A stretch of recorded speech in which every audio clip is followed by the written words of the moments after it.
एक प्रश्न और था कि ठीक है, एक प्रश्न और था कि कहते हैं कि परमात्मा एक था पहले और फिर उसमें इच्छा जागृत हुई, जैसे भी उस वर्ड्स को मत लें तो, कि अनेक होना है, फिर वो अनेक हो गया, इसको परमात्मा और आत्मा, आत्मा हो गई।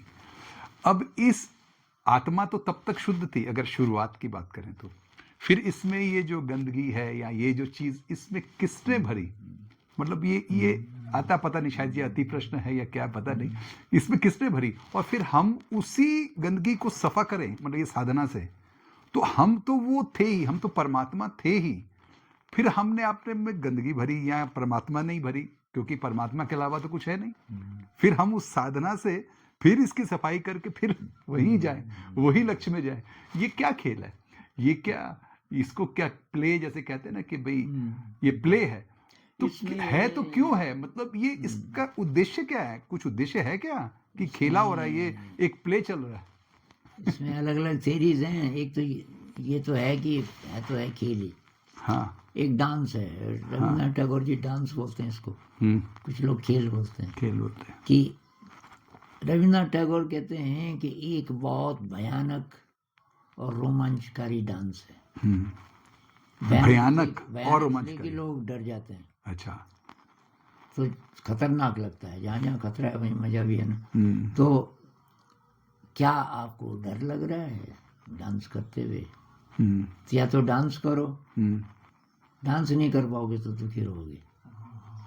तो ये कि डिवाइन डांस है, और कुछ लोग यही मानते हैं कि उन्होंने जैसे कोई एक सोर्स था एनर्जी का, उसमें से उसने स्पार्क्स खेल के लिए उसमें से मिलियंस ऑफ स्पार्क्स निकाले, जो कि वही है एक्चुअली, वही सब्सटेंस है, और उसको कुछ कुछ कुछ कुछ बना दिया और बोला कि अब ढूंढो मुझे, खुद छुप गया। पर ये खेला क्यों, हम तो वो थे ही। खेल में मजा आता है, खेल में मजा किसको, परमात्मा को, परमात्मा को मजा आता है। अब हमको भी आता, अगर हम उसी का अंश हैं, उसी का अंश हैं। अब मान लीजिए हमको ऑप्शन दे कोई, एक तो भाई बैठे रहो चुपचाप, कोई कमी नहीं है ना, सब कुछ है, रोटी है, कपड़ा है, मकान है, वगैरह वगैरह। दूसरा है कि तुम खेल खेल सकते हो। मतलब ये उन बदमाश बच्चे की तरह हुआ जो कि उसको लग रहा है ये कुछ हो नहीं रहा है, मेरे को कुछ करना है, मतलब कुछ मजा नहीं आ रहा है, ऐसा कुछ हुआ क्या कि कुछ मजा नहीं आ रहा है, कुछ तो करो। ये भी हो सकता है। अब ये सब थियरीज हैं, एक्चुअल सत्य क्या है वही, कोई नहीं जानता। एक्चुअल सत्य अगर ये लोग बोल रहे होते तो एक ही बात बोलते, पर सब अलग अलग बोलते हैं। तो इसका मतलब है कि ये जितना जो पहुंच पाया, जितना जो समझ पाया, उसके हिसाब से उसने बोला। लेकिन एक थ्योरी ये है कि इंसान कहाँ से बने। हम फिलहाल केवल इंसान की अगर बात करें तो बुद्धिज्म में कहते हैं कि प्योर बीइंग्स थे इंसान, उसमें कोई मैल नहीं था, और लेकिन उनमें फ्री विल था। फ्री विल था, नहीं तो फायदा क्या हुआ ना खेल का, भाई उसकी भी तो मर्जी होनी चाहिए। अब मैंने बोला कि भाई ढूंढ भाई मुझे, लेकिन मैं ये यहाँ पे छुपा हुआ है झाड़ी के पीछे, तब क्या मजा आया। पर मैं कहाँ हूँ ये पता नहीं है। तो अब तुझे खुद अपनी मर्जी, अब मतलब क्या बोलेंगे, अपने दिमाग से ढूंढना है मुझे, अब ढूंढना है मुझे। तो कि क्योंकि फ्री विल था तो कि यहाँ भी आने लगे धरती में। और ये धरती बहुत सुंदर थी, और यहाँ तरह तरह के इंद्रिय सुख थे। अब वो कि ये टेस्ट करने लगे इंद्रिय सुख, और इसमें लिप्त होते होते ग्रॉस होने लगे।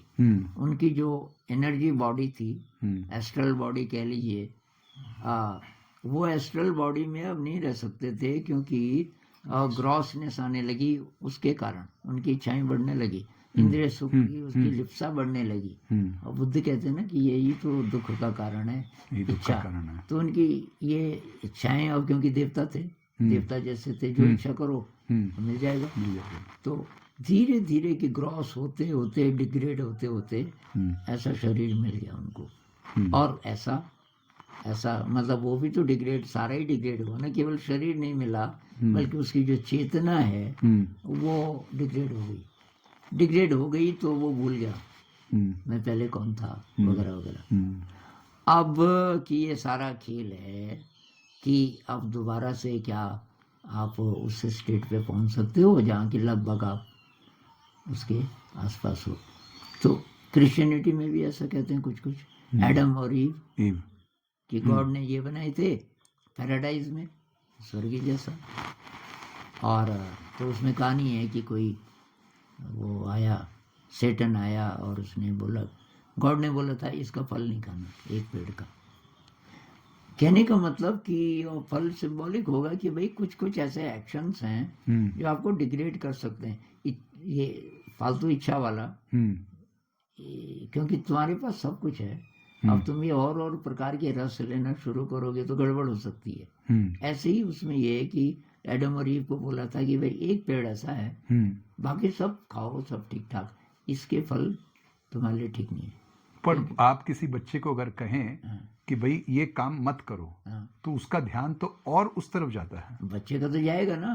वो एडम और ईव का नहीं जाना चाहिए था, वो तो प्योर बीइंग्स है। अच्छा। हर समय वही परमात्मा का की इंटेलिजेंस है उनके अंदर। लेकिन उसमें कहानी ये कि किसी ने आकर के उसने उसका दिमाग खराब किया, उसने खा दिया, उसके अंदर वो सेक्सुअल डिजायर आई। और एडम ने जानबूझ के खाया क्योंकि इतना प्यार करता था कि अब जो तेरा, तू यहाँ तो रह नहीं सकती क्योंकि तूने ये किया, तो तेरे को जो सजा मिलेगी वही मेरे को भी मिले ताकि हम इकट्ठे तो रहें। इसलिए उसने कहा। खैर, और कि फिर वो डिग्रेड हुए। फिर वो कहते हैं कि ईसा मसीह आया, उसने रास्ता दिखाया दोबारा से वहाँ जाने का। और बुद्धिज्म में कहते हैं कि ये जो ध्यान का मार्ग है, इससे शुद्ध होते होते होते एक जन्म में न सही तो मैक्सिमम 7 जन्मों में आप उस स्टेट पे पहुंच जाओगे। फिर आपकी मर्जी है, आप उसमें लय हो जाओ। अब बुद्धिज्म में तो ये नहीं बोलते ना कि परमात्मा है या कोई कुछ है, हिंदुइज्म में बोलते हैं मोक्ष। और मोक्ष की भी वही है कि शुद्ध होते होते ऐसी स्टेट आ सकती है कि आप ओरिजिनल जो सोर्स जो भी होगा आप उसमें लीन हो गए। अब वो क्या है पता नहीं। सब प्रश्नों का तो उत्तर हो ही नहीं सकता, सबका उत्तर नहीं हो सकता। तो अभी मेरे ख्याल से इतनी बात करते हैं। हाँ।